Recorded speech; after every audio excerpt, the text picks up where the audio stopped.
Donc, ce matin, nous allons faire un petit zoom, comme je vous ai dit, sur Villars-les-Diablerets. Et donc, en fait, en direct de la Suisse, de Villars, on a, voilà, alors est-ce que mes slides sont partis, je pense. Il y a Mélanie. Et donc, je vais passer la parole à Mélanie pour la suite. Bonjour et bienvenue à Villars-les-Diablerets. Merci Francisca pour cette introduction. Donc, j'ai le privilège aujourd'hui de vous présenter cette merveilleuse destination. Je vais commencer par vous situer géographiquement la destination, ensuite vous parler des nouveautés hôtelières. Je vais enchaîner ensuite avec les différentes activités qu'on peut faire dans la destination et finalement vous présenter quelques lieux insolites où vous pouvez organiser des événements.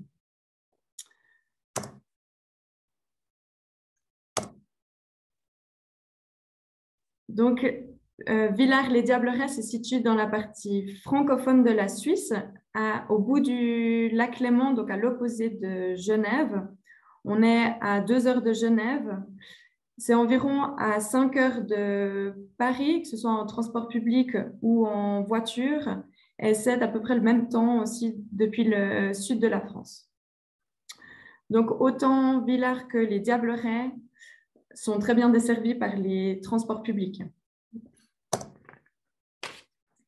On parle de la destination de la vigne au glacier, car la destination, elle commence à B, à 420 mètres d'altitude, là où vous avez des vignobles et également les mines de sel, et elle monte jusqu'à 3000 mètres d'altitude au glacier 3000. Donc, en fait, en très peu de kilomètres, vous avez accès à tout un panel d'activités avec une très grande proximité entre les activités de plaine et de montagne.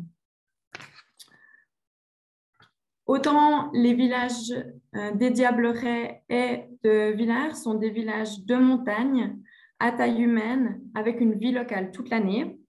C'est vraiment très authentique, proche de la nature et puis très centralisé. Donc les hôtels, les restaurants, les remontées mécaniques, les magasins, tous sont à une distance à quelques minutes à pied.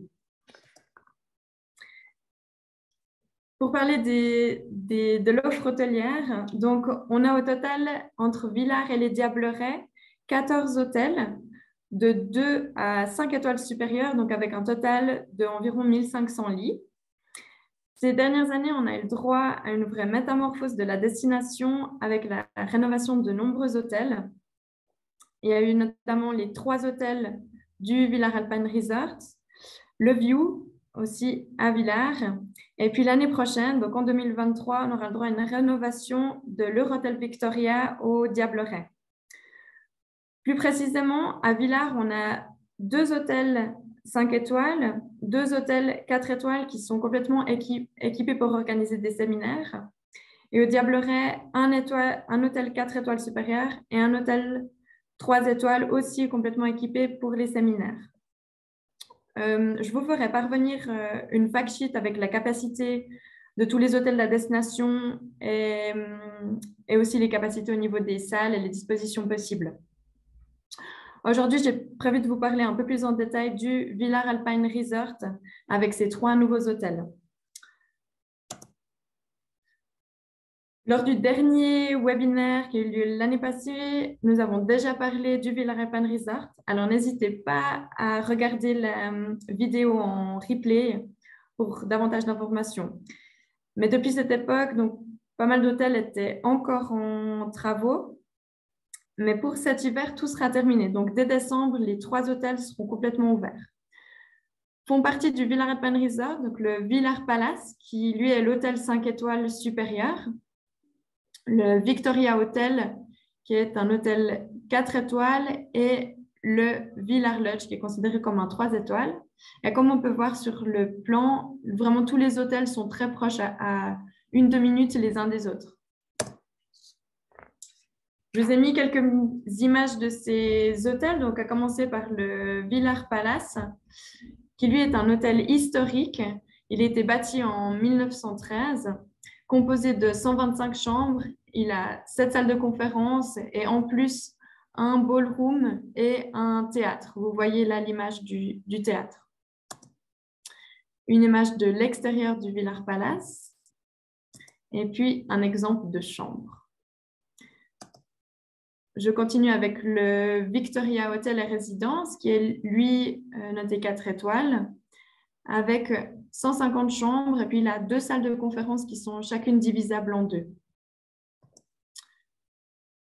Voilà l'image du hall d'entrée qui est également tout rénové. Et finalement, le Villars Lodge qui lui est un petit peu plus petit, avec 57 chambres, qui a 2 salles de conférence. Juste attention, avec cet hôtel, il a des chambres un peu différentes, avec par exemple des lits à étage. Donc, ça peut être très attractif au niveau du prix. Voilà, n'hésitez pas à nous poser des questions, on saura vous conseiller en fonction de votre demande. Ensuite, pour parler des différentes activités qui sont faisables dans la destination, donc il y a des activités qui sont vraiment faisables durant tout le long de l'année, donc aux 4 saisons. Comme on se dirige gentiment vers l'hiver, j'ai choisi de vous montrer quelques activités qu'on peut faire durant l'hiver. On commence par les activités nocturnes, où il y a par exemple le ski nocturne, donc il y a une piste qui est au Diableret qui est éclairée en soirée, donc vous pouvez skier de nuit. C'est assez sympa et original. Vous avez aussi possibilité de faire de la luge nocturne, cette fois-ci avec des lampes frontales. Vous avez la possibilité d'organiser, par exemple, une montée à Breteil avec le petit train à Crémaillère qui part depuis Villars, qui monte à Breteil. Et puis, de là, organiser un repas en altitude au restaurant avec une descente à ski ou en raquette ou en train avec des flambeaux. C'est très sympa, c'est aussi accessible pour des grands groupes de 200, 300 personnes. Toujours en nocturne, on peut par exemple aussi rejoindre en raquette un refuge. C'est aussi une activité qui est faisable pour un groupe par exemple de 200 personnes. Et grâce à l'ouverture du Villars Palace, on peut aussi utiliser la petite piste de ski qui est située juste à côté du Villars Palace pour organiser des jeux, des différentes activités suivies d'un vin chaud et ensuite de retourner au palace pour faire le repas du soir. Au niveau des activités de journée, il y a la possibilité, par exemple à Villars, de faire rejoindre des groupes mixtes qui sont composés à la fois de skieurs et de non-skieurs. Pour des activités, une partie peut faire du ski, une autre peut par exemple aller faire des raquettes ou du fat bike, comme on voit sur l'image, et ensuite de se retrouver tous au même endroit pour un repas à midi. Tout est concentré au même endroit, et tout le monde peut se retrouver. D'autres activités, par exemple la construction d'iglous. Et puis ça se fait en différents groupes. Chaque groupe construit son propre igloo. Et ensuite, il peut aller se préparer sa propre fondue sous l'igloo. Voilà une activité un petit peu originale. Toujours dans le thème de la construction, une nouvelle activité qui est proposée par notre DMC, c'est la construction de luge.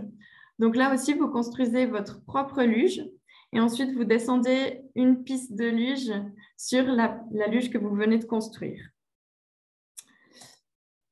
Et puis, d'autres activités assez ludiques. Il y a plusieurs possibilités de jeux d'Olympiade qui se font aussi dans la neige, avec par exemple du curling humain ou du biathlon.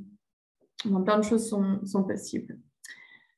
Je vous ai mis encore une dernière activité qui est peut-être un peu plus insolite, peut-être plus de niche, qui est de la cascade sur glace.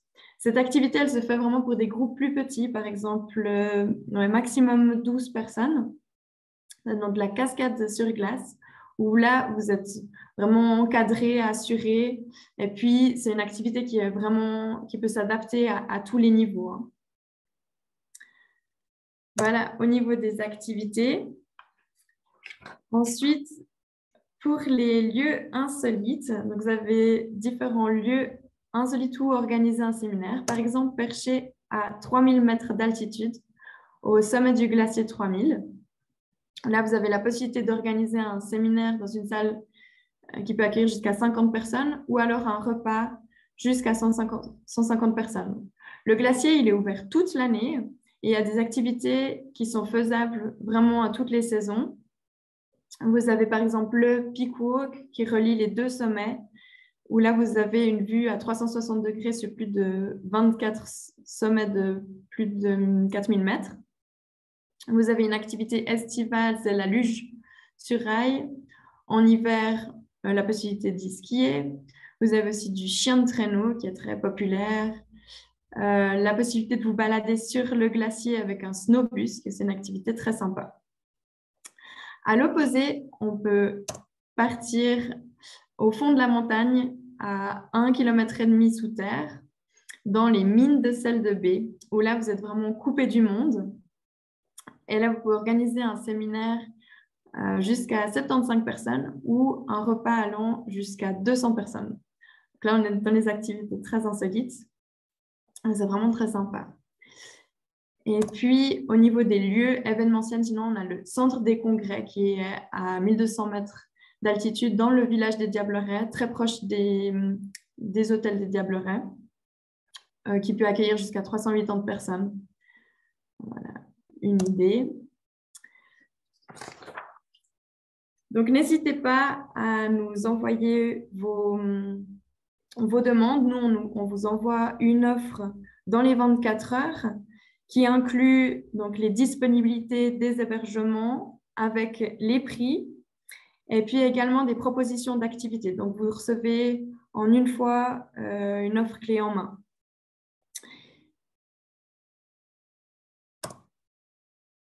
J'arrive au bout de la présentation. Je vous remercie de votre attention et je reste à disposition pour toutes vos questions. Merci beaucoup, Mélanie. Donc, on admire la petite image là, des marmottes. Voilà. Je te propose, Mélanie, tu peux enlever ta présentation et puis on part ou on passe à la troisième partie de notre présentation qui en fait sont des questions-réponses. Je pense que Salomé, il y a quelqu'un qui a écrit donc questions et réponses. On avait dit écrivez dans le chat, mais vous avez écrit dans questions-réponses, pas de souci, mais Salomé va nous dire. On a une question de Stéphanie qui demande quand ouvre la station.